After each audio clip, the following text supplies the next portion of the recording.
जो सुबह के पहुंच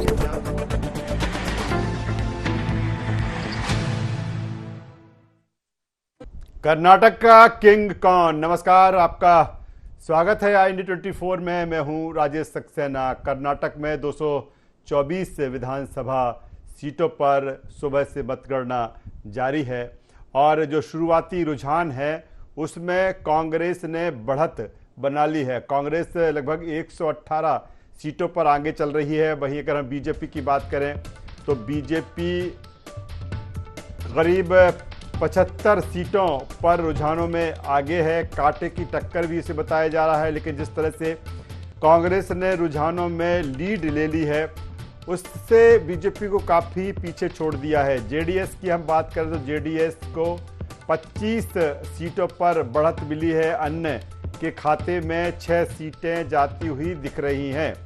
तो कर्नाटक विधानसभा चुनाव की 224 सीटों पर मतगणना लगातार जारी है। शुरुआती रुझान में कांग्रेस ने काफी बढ़त बना ली है।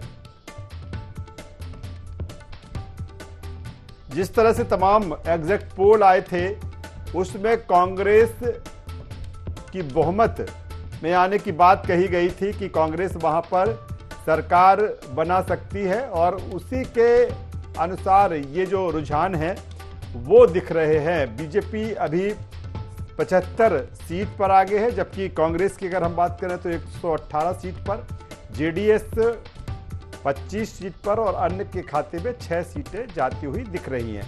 फिर कहेंगे कि ये शुरुआती रुझान है, ये कोई परिणाम नहीं है। जैसे जैसे समय निकलेगा तो तस्वीर भी क्लियर होती जाएगी कि आखिर किसकी सरकार कर्नाटक में बनने जा रही है।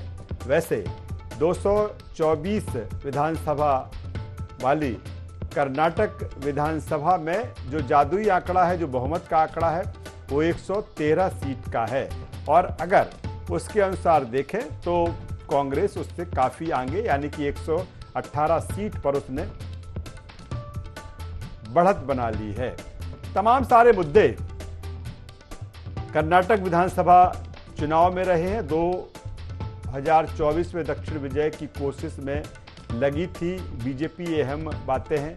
क्या इसे झटके के तौर पर देखें? दक्षिण में कर्नाटक में ही बीजेपी अब तक लहरा सकी विजय पताका। तेलंगाना, आंध्र प्रदेश, केरल, तमिलनाडु में पैर नहीं जमा पा रही बीजेपी। ये अहम चीज़ें हैं कर्नाटक को के बाद। जिस तरह से इसके इफेक्ट और इम्पैक्ट की हम बात करें, केरल में CPM, आंध्र में YSR, तमिलनाडु में DMK की सरकार, बीजेपी नहीं बना पा रही यहाँ पर पैठ। ये अहम चीज़ें, क्योंकि जिस तरह से कहा जा रहा था कि 2024 का जो लोकसभा चुनाव है और 2019 की बात करें तो उत्तर की अगर हम बात करें तो बेहतर परफॉर्म किया था बीजेपी ने। ये कहा जा रहा था कि यहाँ कोई अगर नुकसान होता है तो उसकी भरपाई कहीं ना कहीं जो बीजेपी है वो साउथ से करेगी। उसको लेकर कर्नाटक विधानसभा के चुनाव काफ़ी अहम माने जा रहे थे, लेकिन जिस तरह की तस्वीर दिख रही है, क्योंकि पूरी ताकत बीजेपी ने कर्नाटक में झोंकी थी, चाहे PM नरेंद्र मोदी हों या फिर गृह मंत्री अमित शाह सहित तमाम दिग्गज नेता लगातार कर्नाटक अभियान में जुटे रहे, लेकिन जो परिणाम दिख रहे हैं वो बीजेपी के आशा के अनुरूप नहीं दिख रहे।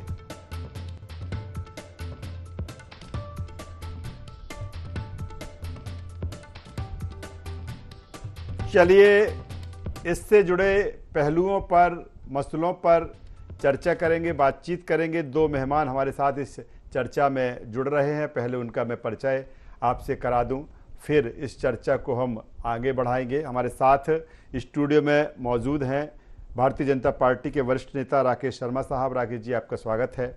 और हमारे साथ में छत्तीसगढ़ से जुड़ रहे हैं कांग्रेस प्रवक्ता अजय गंगवानी जी। अजय जी, मैं आपका स्वागत करता हूं। सबसे पहले अब मैं भी डिसाइड नहीं कर पा रहा हूं कि मैं पहले अजय गंगवानी जी के पास में आऊं या फिर राकेश शर्मा साहब के पास में आऊं। चलिए गंगवानी जी, मैं आपके पास ही आ जाता हूं। जिस तरह के रुझान दिख रहे हैं और आपका चेहरा ही बता रहा है और कांग्रेस के भी चेहरे बता रहे हैं कि काफी खुश होंगे आज आप। राजेश जी, बहुत खुशी की बात है। कहीं ना कहीं कर्नाटक की 5 करोड़ 21 लाख जनता ने कांग्रेस पार्टी को भरपूर प्यार, स्नेह और आशीर्वाद दिया है। देखिए कहीं ना कहीं कर्नाटक की जो जनता थी, उन्होंने एक मैसेज दिया है कि जब जनता परिवर्तन पे आती है तो वोटों की शक्ति का परिवर्तन करके किसी भी सत्ता को आज हटाने में सक्षम है, पहली बात। दूसरी बात, आज कितना भी मुद्दों को विभाजित करने का प्रयास किया जाए, लेकिन उनके मूल मुद्दे महंगाई, बेरोजगारी, 40% कमीशन की सरकार और आर्थिक असमानता, यही मूलभूत आवश्यकता है कर्नाटक की जनता की, जिसपे चुनाव लड़ा जाएगा। देखिए 224 सीटें हैं और बहुमत की हमें 113 का आंकड़ा है। अभी तक जो रुझान आ रहे हैं 120 से ऊपर ही है, तो स्पष्ट दिख रहा है कि हमारी सरकार बन रही है। और सबसे महत्वपूर्ण है कि डीके शिव कुमार और सिद्धार्थ रमैया की जोड़ी ने बहुत शानदार ढंग से आज पूरी एकता के साथ, पूरी सकारात्मक के साथ ये चुनाव लड़ा, और कहीं ना कहीं भारतीय जनता पार्टी लगातार गुटबाजी और अंतर कलह से जुड़ी थी। चलिए मैं आता हूं गंगवानी साहब, पहले राउंड में मैं छोटी छोटी प्रतिक्रियाएं लूंगा, फिर दोबारा दूसरे राउंड में भी आऊंगा। राकेश शर्मा साहब हमारे साथ में है। राकेश शर्मा साहब, फिर बात कहूंगा कि अभी ये शुरुआती रुझान है, लेकिन जो तस्वीर है वो तस्वीर ये बयां कर रही है कि वहां पर रुझानों में कांग्रेस सरकार बनाती हुई दिख रही है। कहाँ बीजेपी से चूक हो गई, तमाम तरह का कैंपेन, बड़े बड़े दिग्गज नेता, आखिर कहाँ चूक हो गई बीजेपी से? राजेश भाई, आप हिंदुस्तान के बड़े पत्रकारों में शामिल हैं। आपने कई चुनावों का विश्लेषण देखा, कई चुनाव के परिणाम देखे। अभी जब आपने देखा 6 प्रदेशों में चुनाव हुए थे, जिसमें से 5 प्रदेशों में भारतीय जनता पार्टी जीती थी, 1 प्रदेश हिमाचल में कांग्रेस पार्टी जीती थी। लोकतंत्र में जो जनता होती है वही जनार्दन होती है, वही भगवान होती है, वही निर्णय करती है। आज कर्नाटक की जनता जो निर्णय कर रही है वो भारतीय जनता पार्टी उसको स्वीकार कर रही है, पर ये अभी शुरुआत है। राजेश भाई, अभी आधे घंटे पहले मैं चैनल पे जहाँ बैठा था वहाँ पर भारतीय जनता पार्टी 116 सीटों पे लीड कर रही थी। अब हम 77 सीटों पे आ गए। तो ये ऊपर नीचे जो चल रहा है ये अलग विषय है। अभी आपकी चैनल पे 1 मिनट पहले 118 थी कांग्रेस, अब 116 पे पहुँच गई है। तो ये ऊपर नीचे, ये तो जब तक पूरे परिणाम नहीं आएंगे जब तक की बात नहीं होगी। पर मेरे विद्वान साथी जो छत्तीसगढ़ से कांग्रेस के प्रवक्ता जी बैठे हुए हैं, गंगवानी साहब, मैं इनसे ज़रूर इस बात को पूछूंगा कि अब क्या ईवीएम खराब है कि नहीं? क्या कर्नाटक में भारतीय जनता पार्टी ने शासकीय मशीनरी का दुरुपयोग किया कि नहीं किया? आज आपने देखा जब 6 प्रदेशों के परिणाम आ रहे थे, कांग्रेस का राष्ट्रीय प्रवक्ता से लेकर प्रदेश का प्रवक्ता कहता था साहब लोकतंत्र खतरे में है, ईवीएम मशीनों में छेड़छाड़ की जा रही है, प्रशासनिक मशीनरी का दुरुपयोग। वो भ्रष्टाचार की जब बात करती मुझे बहुत अच्छा लगता है। आज राजस्थान में सचिन पायलट साहब जो वहाँ के उप मुख्यमंत्री थे, वहाँ प्रदेश अध्यक्ष थे, आज वो राजस्थान सरकार के भ्रष्टाचार के खिलाफ एक यात्रा निकाल रहे हैं। कुछ दिन पहले धरने पे बैठे थे, वहाँ पर गहलोत साहब जो है मुख्यमंत्री, वो उनको गद्दार घोषित कर रहे हैं। वो अपने विधायकों की कीमत लगा रहे हैं, गहलोत साहब के मुझसे पैसे ले लो। तो ये जो लोकतंत्र की दुहाई, गद्दारी और भ्रष्टाचार, ये कांग्रेस को शोभा नहीं देता। इस तरह की बात मैं दोबारा आता हूं, राकेश जी दोबारा आऊंगा। वरिष्ठ पत्रकार छत्तीसगढ़ से के शर्मा साहब हमारे साथ जुड़ गए, स्वागत करूंगा के शर्मा साहब आपका। और चूंकि चुनाव तो ठीक है, कर्नाटक विधानसभा के है, वहां के जो रिजल्ट, जो नतीजे आ रहे हैं वो सामने है, कांग्रेस उसमें बढ़त बनाई हुई है। लेकिन चूंकि एक ऐसा राज्य, जब 2023 में कई राज्यों में विधानसभा के चुनाव है, 2024 में लोकसभा का चुनाव है, और कहा जा रहा था कि बहुत कुछ दिशा और दशा कर्नाटक के जो नतीजे हैं वो वहां पर तय करेंगे।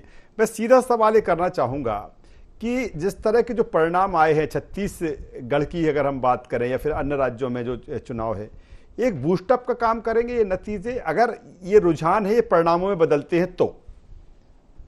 निश्चित रूप से राजेश जी, भारत लोकतांत्रिक देश है और यहाँ पे मजबूत विपक्ष की भी आवश्यकता महसूस होती है। जिस तरह से देख रहे हैं देश भर में कांग्रेस एक तरह किनारे चली गई थी, पिछड़ गई थी बहुत ज्यादा। 200 से ज्यादा विधानसभा वाले सीटों में पहला राज्य होगा कर्नाटक जिसमें कांग्रेस अपनी सरकार बनाने जा रही है, वर्तमान की स्थिति में कह सकते हैं। यदि ऐसी स्थिति बनती है तो दक्षिण में जो प्रवेश द्वार भाजपा के लिए कहा जा रहा था कर्नाटक, वो कहीं ना कहीं रुकावट होगा, जिसका परिणाम आप बार बार दिखा रहे हैं। तमिलनाडु को लेकर के, आंध्र को लेकर, तेलंगाना को लेकर, इन राज्यों में असर पड़ेगा। दूसरी चीज यह है कि अन्य राज्य, जैसे राष्ट्रीय स्तर पे बात करें तो कांग्रेस 44 और 52 लोकसभा चुनाव में वो परफॉर्मेंस पिछले 10 साल से नहीं रहा है, और 2024 में उसकी नेतृत्व की स्वीकारोक्ति विपक्षी दलों में ये एक बढ़ने की आसार कर्नाटक चुनाव परिणाम के बाद आ सकता है। जिस तरह से बिहार के मुख्यमंत्री अपना प्रयास कर रहे हैं, ममता बनर्जी का अपना प्रयास है, उड़ीसा के मुख्यमंत्री अपनी जगह पे स्थिर बने हुए निर्णय नहीं कर पा रहे हैं, ये सब स्थिति को कहीं ना कहीं एक दिशा मिलेगी।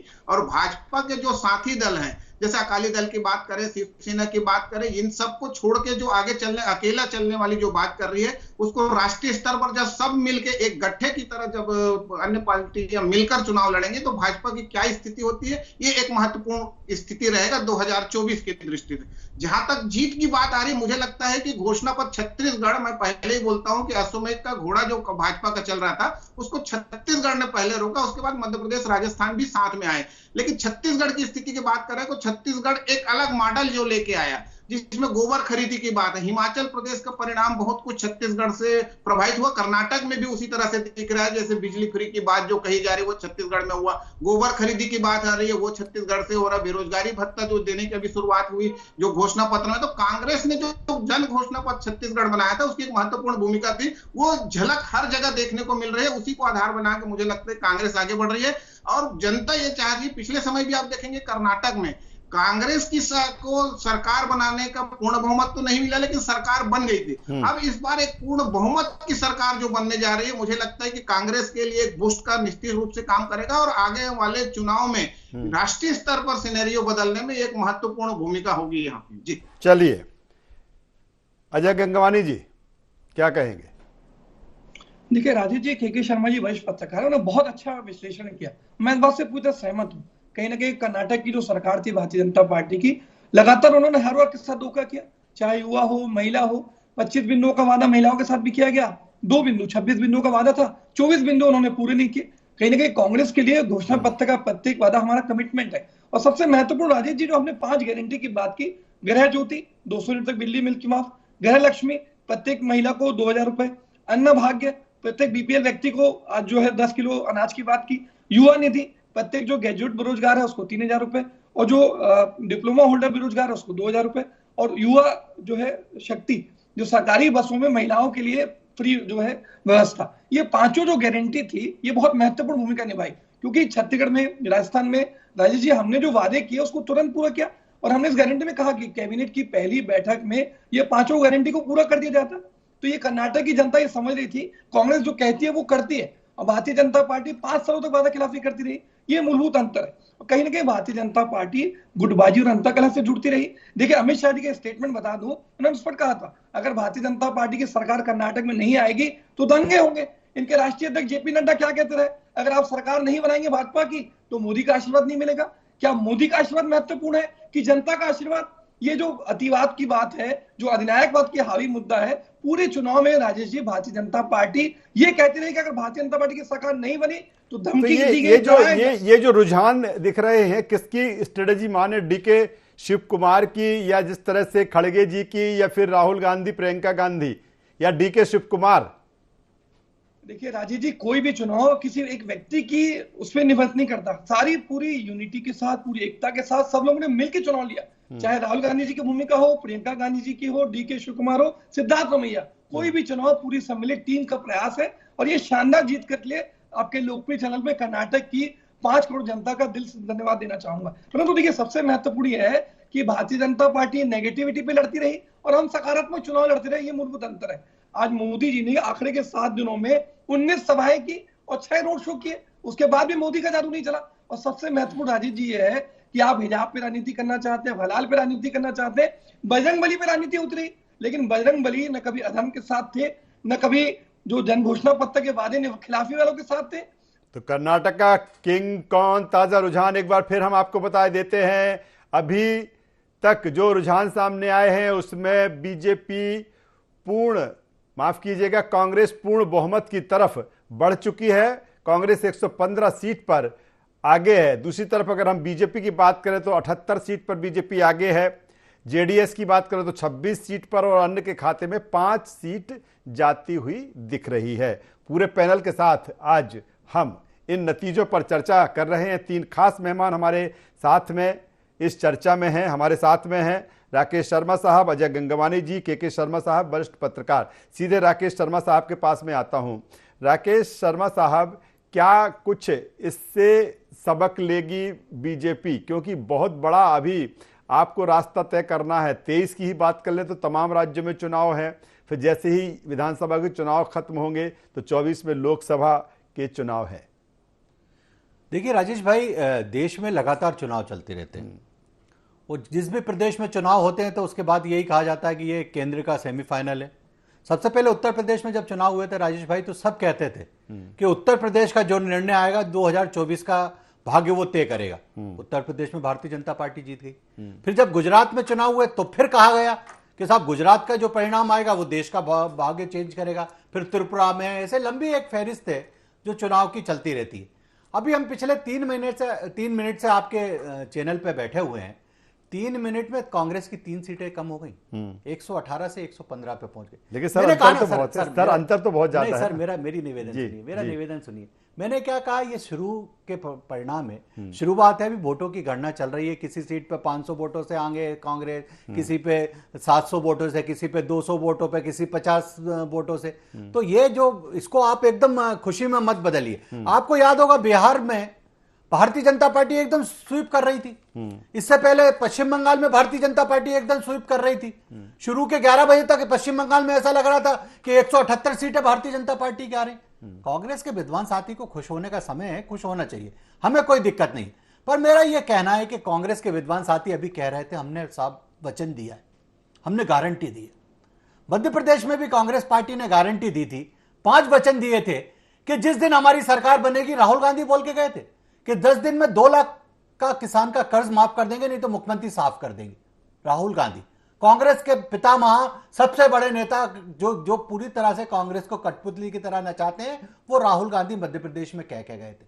फिर इसके बाद इनने वादा किया था कि हर युवा को 4,000 रुपए बेरोजगारी भत्ता देंगे। वचन दिया था कांग्रेस पार्टी ने मध्य प्रदेश में।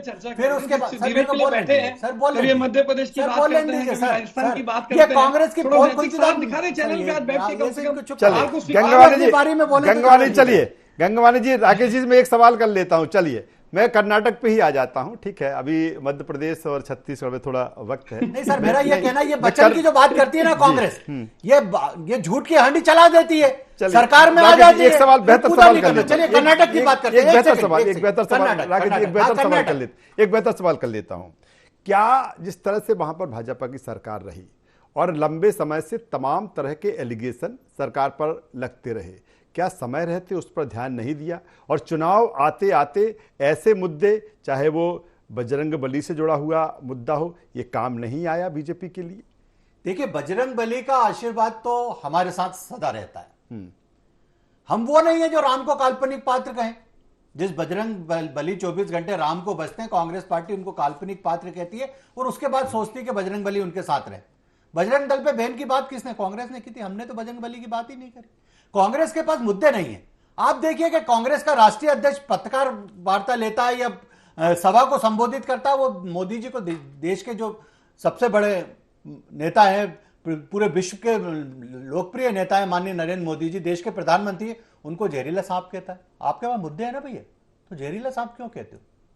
ये मुद्दे हैं क्या? कांग्रेस पार्टी 5 ऐसे मुद्दे बता दे जो कर्नाटक के चुनाव में इन्हें प्रचार में भाग लेते समय कहे हो। कांग्रेस पार्टी सिर्फ जो झूठ की, लालच की चाशनी पिलाने का काम जनता को करती है और जनता थोड़े दिन के लिए भ्रमित होती है। अब वो देखिए 114 पे आ गए, 118 से 114 पे आते जा रहे हैं। ये जो गिनती उल्टी शुरू हुई है, कभी नीचे से ऊपर जाती है, ऊपर से नीचे आती है, तो ये तो कांग्रेस की परंपरा कि पूरे देश में कांग्रेस का राज होता था, 44 सीट पे पहुंच गई। चलिए के शर्मा साहब, जिस तरह से अगर मेरा समय था, मुझे देते, मैं जवाब दे देता। नहीं, मैं आप गंगवानी जी, मैं गंगवानी के शर्मा साहब का, फिर मैं आपके पास में आ जाऊंगा, वक्त है मेरे पास अभी कुछ।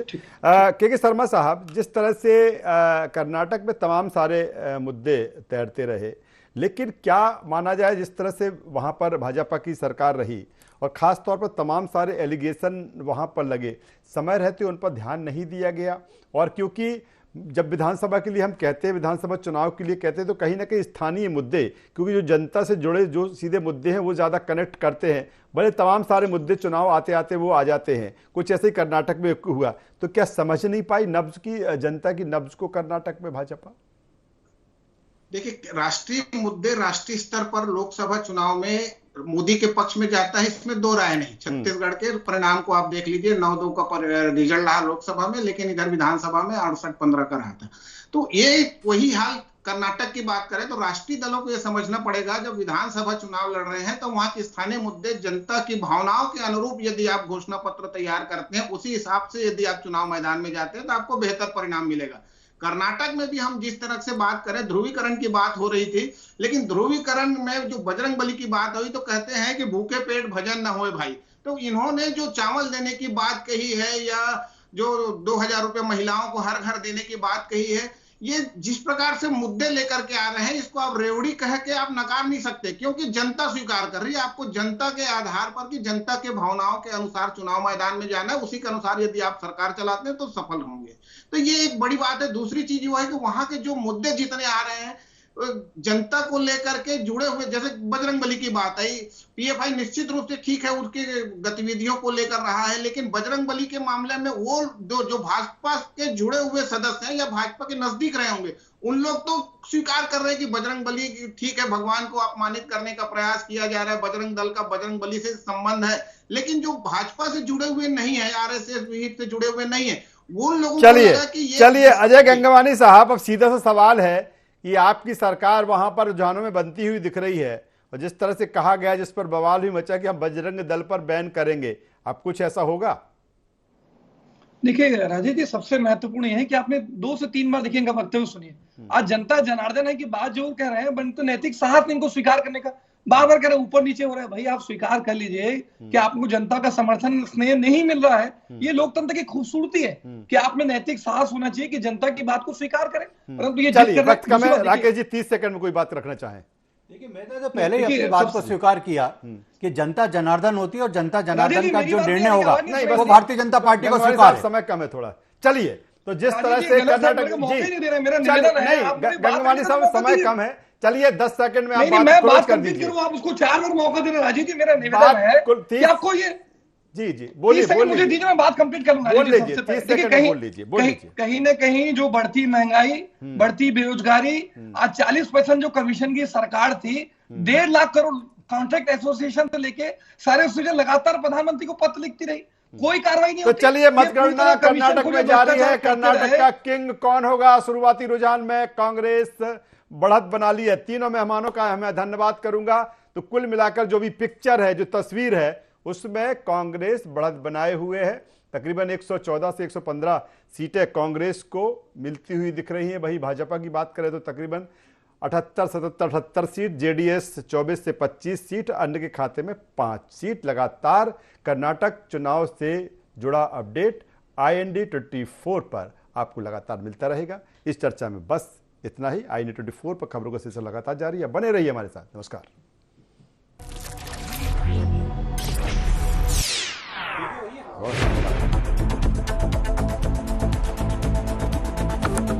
इसलिए सुबह के भवन के